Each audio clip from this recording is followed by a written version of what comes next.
Most people aren't stuck because life is hard. They're stuck because comfort has become their lifestyle. You're now listening to the Student of Life podcast. Hey, y'all. Tre here with Student of Life. We have with us once again our resident motivator in chief, the man with the plan, Tim. Hey, everyone. I love it. Giving a shout out to all the people listening or watching. I love it. Well, I do want to say in this episode, there's going to be a couple of key topics that we'll be hitting. Tim, should I let the people know, or should we just jump right into it like we've done in the past, like 3 episodes? You know what? Why don't we take a different approach this time? Okay. Let's do this different approach. Well, this episode will be hitting on many topics, from instant gratification, convenience addiction, avoiding struggle, and escapism. I know some of these might be triggering, but hopefully not, because, this is really just a conversation. Now, I know that we said that we're not going to just jump into it. We're going to try a different approach. But if I hit on any of these points and you start jumping in there, you know what? I'm just going to let you roll with it.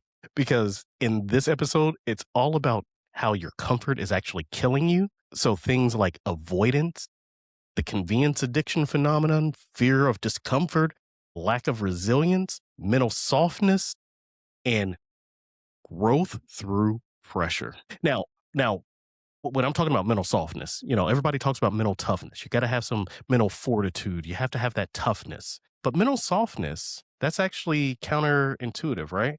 So I've actually not heard that very often with the mental softness. Yes, being tough mentally with resilience and strength and all of that, but the softness part, not so much. You don't get that term soft when they're talking about Tim.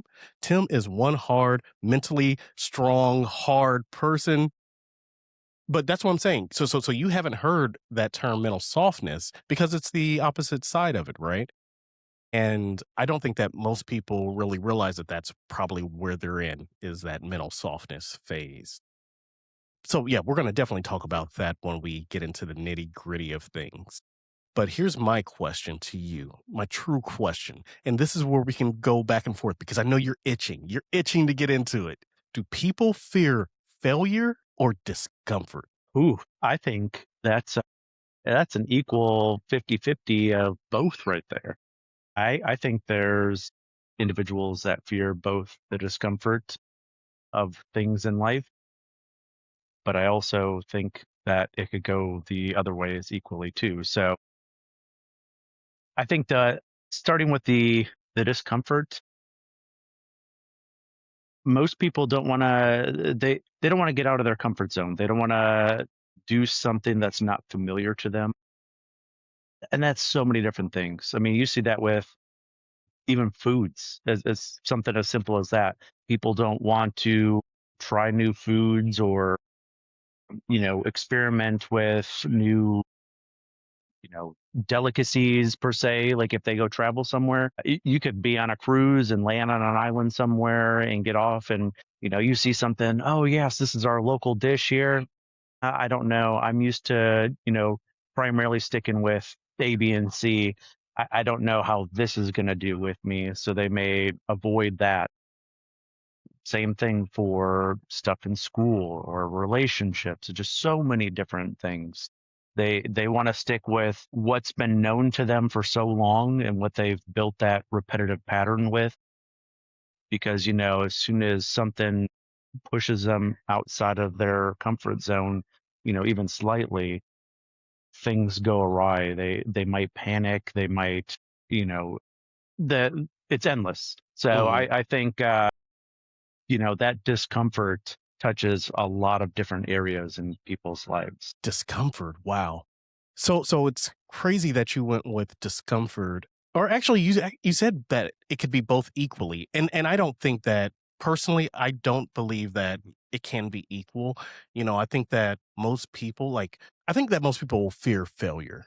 Discomfort, people can embrace the suck is what they used to say in the military, and it sucks. Yeah. You're discomforted, you're tired or whatever, you're going through things. Yes, embrace that. Most people can embrace that discomfort, but it's that failure. I think that that's what people are afraid of. It's like, okay, so if I try to do something, if I try, and what if I fail? What if I don't make the money back that I've invested into starting my business?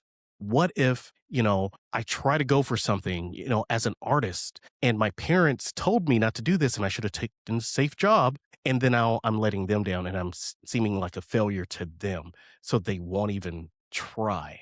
I think the discomfort part, I think that most people fear failure over discomfort.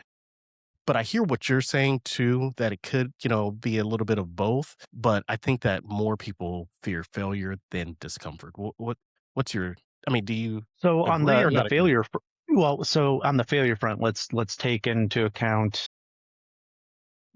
sports. So, growing up, if you're a kid that played sports when you were younger and continued on later on in life, you know, one of the things is, and it's the same into adulthood with professional sports, you're going to lose games.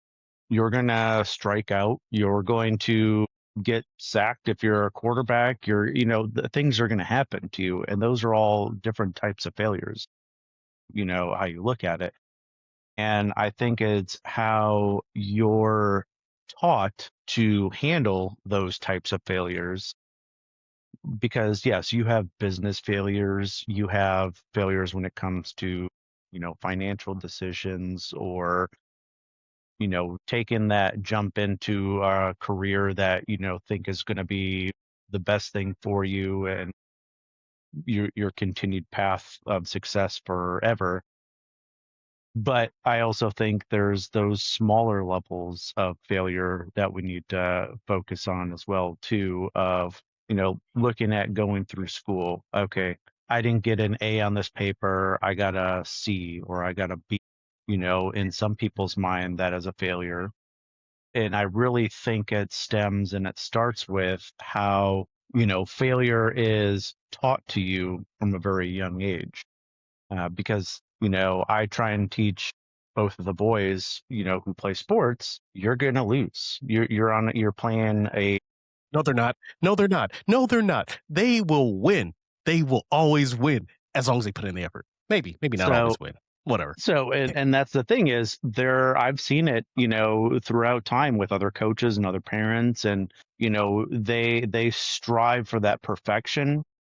And a lot of times that does more damage than it does good because that's all that they're focusing on is that perfectionism and being the best of the best, and then when something happens they don't know how to take that failure. So I think There it it's is. also dependent on the person and how they're taught from the beginning on how to handle failure and how to navigate through failures. There it So is. yeah. So I mean, it's going back. Okay, so I keep saying so, right? I should like be assigned to so deaf. Is that even still a thing with Jermaine Dupri and everybody? No? Okay. We'll So check. hey, we're not sponsored. Once again, we're looking for sponsors. So we're going back to the whole discomfort situation. Even as children, they're uncomfortable. They have that discomfort, right? I mean, they're doing something. They're actively building their muscles and stuff like that, and they're learning, all this stuff. They're getting exhausted as well too.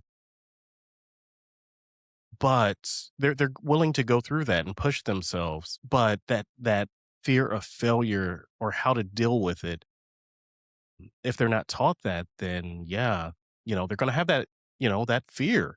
And then that'll probably prevent them from wanting to grow because they're going to be like, "Ooh, I don't want to fail." Or if they fail, they don't know how to get out of it. So I think that, that this whole growth and comfort, it can't exist in the same place for long. Like you're going to be uncomfortable if you want to grow. Well, and so one a good example is that is, networking with individuals. And that's one, another life skill I try and teach the kids is, we'll be out places and, I might just a simple hello or, conversing with individuals that I don't know. And it's that finite balance of, I know the whole stranger danger thing and not wanting to talk to people that you don't know, but at the same time, showing them that, hey, there's going to be times where you're going to need to talk to people that in a public setting that you might need help from something, or you might need additional information on something, or you might, just strike up a candid conversation about, whatever the topic is. And it's okay to be able to do that. You want to be able to feel comfortable doing it. I tell them all the time, I travel, all over the place for work, and I find myself in all sorts of different, hotels and airports and, places all over where I'm having to talk to people, all the time, someone new, someone different.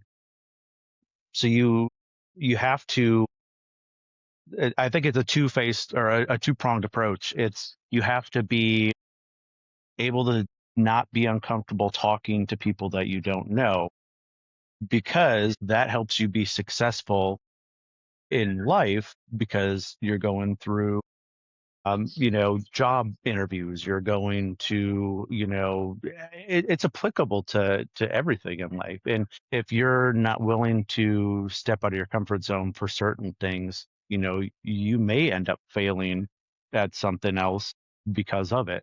So I think that there are those situations and those scenarios where you have both of those things that you have to look at, and then they work together at some point. Yeah. And we're going to go deeper into this whole conversation because in the full episode, we'll be talking about all these different topics of growth and comfort, along with other conversational points too. But if you want to keep following this journey, go ahead and subscribe on Patreon for the full package. And if this content here that you just got at Just the Tip was just enough, then feel free to hit that like and subscribe button, and let's continue to learn, grow, and live together.